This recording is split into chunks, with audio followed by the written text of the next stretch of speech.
Greetings, roasters, and thanks for joining me today.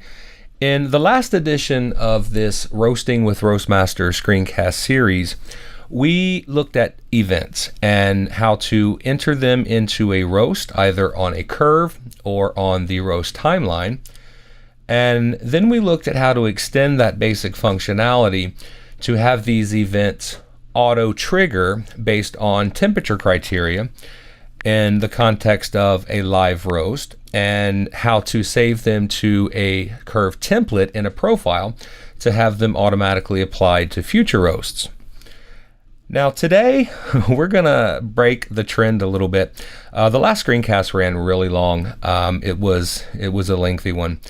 And we've covered some of the core topics of Roastmaster in this series, so now we can kind of shift our focus and concentrate on smaller chunks. And today will be the first screencast in that fashion. We're going to talk about differential temperature projections. Now, you've seen from these screencasts how Roastmaster provides a number of tools in the analyzer that, when paired with data logging, make very helpful additions in your arsenal of keeping a roast on target. We have side-by-side temperature labels that will show you on the left your reference curves and on the right your data curves, so they're easy to keep in line with each other if matching them up is important. It also provides these little crosshairs with directional arrows to show you the current trajectory of the curve at the moment. And then you have rate of rise curves, and also just the simple matter of visually targeting your reference curves in the background. But what you may not yet be aware of, and what I'm finding a lot of Roastmaster users that I talk to are not yet aware of, are the differential temperature projections that it provides that employ some pretty nifty algorithms to monitor the activity of a data logging curve and to project based on this activity where this curve is headed in the future. And it's very easy to use temperature projections. All that you have to do in the roast analyzer is tap a curve to select it, and then tap the differential temperature projection button in the bottom toolbar. And this will place a crosshair a specified distance ahead of the wiper. And this crosshair will track what Roastmaster thinks is going to be the future temperature of this curve as the roast progresses. And you can have as many of these projection markers as you have data curves, one for each curve, and monitor all your curves simultaneously if you want. But typically you're just targeting your bean temp mass curve, and projection markers excel at doing that in a data logging environment. So let's watch this process in a roast that is sped up here. As we approach the turnaround point, we'll enable a projection marker. And at this point in the roast, it's not all that entirely useful, but as the temperature starts to come up again, we can see that even though this projection marker is a good, well, almost 2.5 minutes ahead of the current timer, that it does a very good job of following where we actually are, keeping our curve targeted as we go. And it does this by employing a differential algorithm.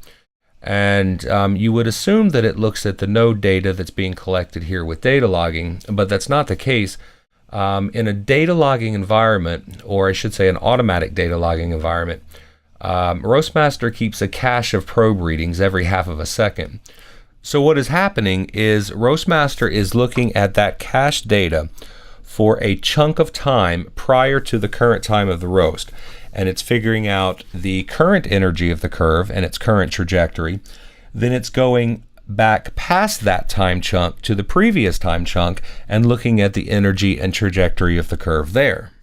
And in the end, it factors these two trajectories together and arrives at a projection that it thinks represents the value that this curve will be at this certain set point in time based on where you have this marker positioned.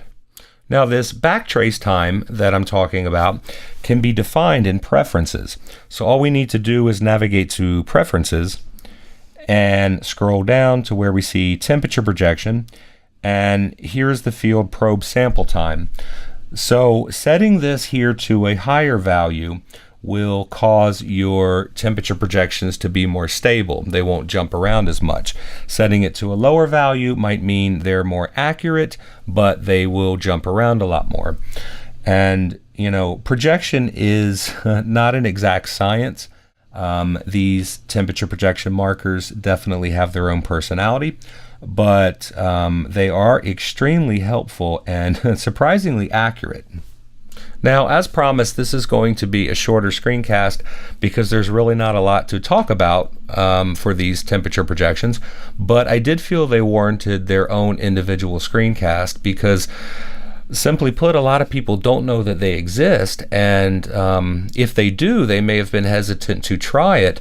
So giving this a dedicated screencast lets you see exactly what these things do and how they are calculated and how you can adjust their function.